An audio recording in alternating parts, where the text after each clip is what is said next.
అందరికీ నమస్కారం అండి. అందరూ ఎలా ఉన్నారు? మీరందరూ చాలా బాగుండాలని ఆ దేవుని కోరుకుంటూ ఈరోజు మన వీడియో శ్రావణ మాసం వస్తుంది. శ్రావణ మాసం వస్తుంది అంటేనే మనందరికీ గుర్తుకొచ్చేది ఆ వరలక్ష్మి దేవుని ఎంతో విశేషంగా పూజిస్తాం. మన ఐదో ధనాన్ని చల్లగా చూడమని, మన నిండు సుమంగళితనాన్ని వర్ధిల్లేలా చేయాలని నోముని పట్టి వరలక్ష్మిది అమ్మవారిని నోములు చేస్తూ ఉంటాం. కానీ మనం లక్ష్మీదేవి అనుగ్రహం వరలక్ష్మీదేవి నోమును నోచేటప్పుడు మనం మొదటగా పూజ చేసేటప్పుడు మన అనుగ్రహం ఖచ్చితంగా దక్కాలి అంటే ఈ విధంగా అయినది ఖచ్చితంగా పూజించాలట. భార్యాభర్తల అన్యోన్యత కోసం ఈ వరలక్ష్మితో నోము అనేది మనం నోచుకుంటూ ఉంటాం. ఇది దాంపత్య జీవితము సుఖంగా సాగాలని నోచుకుంటూ ఉంటాం. కానీ అలాంటి నోము నోచేటప్పుడు శ్రీ మహాలక్ష్మి ఒక భర్తతో పాటు ఈ నోము అనేది మనం నోచుకోవాలటండి. అయితే లక్ష్మీదేవి తన భర్తను తనతో పాటు పూజిస్తూ ఈ నోమును అనేది నోచినట్లయితే విశేషమైన అద్భుతమైన ఫలితం మనకు దక్కుతుందట.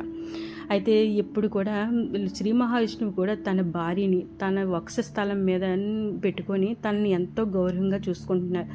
అంత స్థానాన్ని ఇచ్చాడు శ్రీ మహావిష్ణువు లక్ష్మీదేవికి. అలాంటి స్థానం ఇచ్చిన శ్రీ మహాలక్ష్మి కూడా లక్ష్మీదేవి శ్రీ మహావిష్ణువు లేకుండా ఏ ఒక పూజలో కూడా తను ఉండడానికి ఇష్టపడదట. తన భర్తని గౌరవించిన వాళ్ళ దగ్గర, తన భర్తని విశేషంగా పూజించిన వాళ్ళ దగ్గర లక్ష్మీదేవి అనుగ్రహం ఇట్టే కురిపిస్తుందట. అలాంటప్పుడు మనం శ్రీ మహావిష్ణువుకి కూడా లక్ష్మీదేవిని ఇద్దరిని కలిపి మనం శ్రావణ మాసంలో ఇలా విశేషంగా పూజించినట్లయితే వాళ్ళ ఇద్దరు అనుగ్రహం ఖచ్చితంగా మన మీద ఉంటుందట. అయితే శ్రీ మహావిష్ణువుని మనం శ్రావణ మాసంలోని లక్ష్మీదేవికి ప్రీతికరం అనుకుంటూ ఉంటాం. కానీ శ్రీ మహావిష్ణువు కూడా ఎంతో ప్రీతికరమైన మాసం అట ఈ శ్రావణ మాసం. ఎందుకంటే శ్రీ మహావిష్ణువు పుట్టిన శ్రవణ నక్షత్రంతో వచ్చిన మాసం ఈ శ్రావణ మాసం అని కూడా చెప్తుంటారు. అందుకోసమని ఈ నెలలోని శ్రీ మహావిష్ణువు ఒక జన్మదినం కూడా ఉంటుంది. కాబట్టి ఈ మాసం ఎంత విశేషమైన మాసం అని కూడా చెప్తుంటారు. అయితే మనం ఏ పూజ చేసినా మొదటిగా వినాయకుడిని ధ్యానించుకుంటూ వినాయకుడికి పూజ చేసి మిగతా పూజ అనేది మనం మొదలు పెడుతూ ఉంటాం. అయితే ఇలా మొదలుపెట్టిన తర్వాత శ్రీ మహావిష్ణువుకి లక్ష్మీదేవికి మనం మొదటగా నేను 3 జలాలతో అన్నది ఇలా అభిషేకించుకున్నానండి. అయితే పసుపు జలము, కుంకుమ జలము, గంధం జలంతో ముందుగా అభిషేకం చేసిన తర్వాత స్వామి అమ్మవారికి ఈ విధంగా అన్నది దీపం ధూపం చూపించి పుష్పం పత్రం అనేది సమర్పించానండి. అయితే మనం మొదటగా అభిషేకం చేసేటప్పుడు ఫస్ట్ శుద్ధ జలంతో అభిషేకించిన తర్వాత మన శక్తి కొలది ఏ విధంగా అభిషేకిస్తున్నామో వాటితో అనేది అభిషేకించుకోవచ్చండి. ఆ తర్వాత మళ్ళీ అభిషేకం అంతా పూర్తయిన తర్వాత మళ్ళీ శుద్ధ జలం అనేది అభిషేకం చేయాలి. చేసిన తర్వాత గంధం కుంకుమ సమర్పించి స్వామివారికి దీపం ధూపం కూడా చూపించిన తర్వాత పుష్పం పత్రం అనేది స్వామివారికి ఈ విధంగా అనేది సమర్పించానండి. ఇలా సమర్పించిన తర్వాత స్వామి అమ్మవారికి ఈ కర్పూర హారతి అనేది చూపించానండి. అయితే స్వామి అమ్మవారి కర్పూర హారతి చూపించిన తర్వాత ఎంతో ఆనందించారు అన్నట్టు ఆ దేవతల మొహంలోని ఆ ఆనందం అనేది నాకు అనిపించిందండి. అంటే అది ఎందుకు అలా అనిపించిందో తెలియదు, కానీ చాలా ప్రేమగా స్వీకరించారు ఈ అభిషేకం అన్నట్టు అనిపించింది. అయితే తిరుపతిలోని ఆ వేడుకొండల వెంకటేశ్వర స్వామి వారిని ఏ విధంగా దర్శించుకుంటామో నిజస్వరూప దర్శనంలో స్వామివారు ఏ విధంగా మనకి అనుగ్రహిస్తారు అదే విధంగా నాకైతే నా కళ్ళకు కట్టినట్టుగా అనేది స్వామివారు కనిపించారండి. స్వామివారు అలా కనిపించిన తర్వాత లక్ష్మీ అమ్మవారు స్వామి హృదయంలోని యోహలక్ష్మిగా నాకు అనేది దర్శనమిచ్చినట్టు అనిపించింది. అంత అందంగా నాకు అంత ఆనందంగా కూడా అనిపించింది. అయితే అభిషేకం అంతా పూర్తయిన తర్వాత మళ్ళీ స్వామి అమ్మవారిని మొత్తం అంతా శుభ్రపరిచి ఈ విధంగా అనేది పూజకి అలంకరించుకున్నానండి. అయితే ఈ విధంగా అలంకరించి స్వామివారిని మొత్తం లక్ష్మీదేవి అమ్మవారిని కమలాలతోటి గులాబీలతోటి ఇలా అనేది అలంకరించుకున్నానండి. అయితే మాకు ఈ పువ్వులు ఎక్కువ దొరుకుతుంటాయి. అయితే ఈరోజు 2 కమలాలు, తెల్ల కమలాలు అనేది మాకు దొరికాయి. స్వామి అమ్మవారికి ఇలా అలంకరించుకున్నది ఎంత అందంగా అనిపించాయంటే చాలా ముచ్చటగా అనిపించింది ఈ అలంకరణలోని.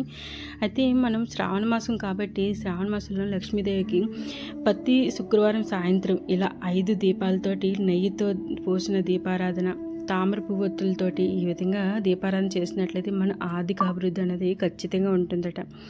అయితే ఈరోజు మన పూజ మల్లె పువ్వులతోటి అమ్మవారికి అష్టోత్తర సహస్రనామాలు చెప్పుకుంటూ ఈ పూజ అనేది చేస్తున్నాం. అయితే ఈ పూజ విశేషంగా భార్యాభర్తల ఒక అన్యోన్యతకి చేసినట్లయితే విశేషమైన అనుగ్రహం అనేది ఉంటుందటండి. భార్యాభర్తలు ఎప్పుడూ కూడా గీచులాట్లు ఆడుకుంటూ అండర్‌స్టాండింగ్ బాలేదు అనుకున్న వాళ్ళు ప్రతి శుక్రవారం కాకపోయినా నెలకి ఒక్క శుక్రవారం అయినా లేదు మల్లెపూలు మనకి దొరికే సమయంలో అయినా ఈ విధంగా లక్ష్మీనారాయణని పూజించినట్లయితే మనకి ఖచ్చితంగా ఆ అనుగ్రహం అనేది ఉంటుందట. భార్యాభర్తలు అన్యోన్యత అనేది చాలా బాగుంటుందటండి.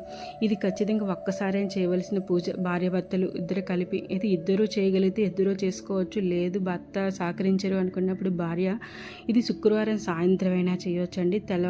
శుక్రవారం తెల్లవారైనా చేసుకోవచ్చు. మనకి వీలుని బట్టి ఈ పూజ అనేది మనం చేసుకోవచ్చు. అయితే లక్ష్మీదేవికి నెయ్యితోటి 5 దీపారాధన చేసినట్లయితే ఆర్థిక అభివృద్ధి అనేది చాలా బాగుంటుందట. ఇలా 5 శుక్రవారాలు చేసుకుంటే విశేషమైన లక్ష్మీ పాత్రలు అవుతామంట. అయితే లక్ష్మీనారాయణ ఇద్దరిని కలిపి పూజిస్తాం కాబట్టి ఆ లక్ష్మీనారాయణుడు తన భార్యని తన హృదయంలోని ఎలా అయితే ఉంచారో మన భర్త కూడా మన మీద ప్రేమని ఆ విధంగా చూపిస్తాడని ఈ లక్ష్మీనారాయణ పూజ ఈ శ్రావణ మాసంలోని విశేషంగా చేసినట్లయితే విశేషమైన అనుగ్రహం దొరుకుతుందని చెప్తుంటారు. ఇది ఒక్కసారైనా వివాహమైన దంపతులు చేయవలసిన పూజ అని చెప్పవచ్చండి. అంత అద్భుతమైన పూజ.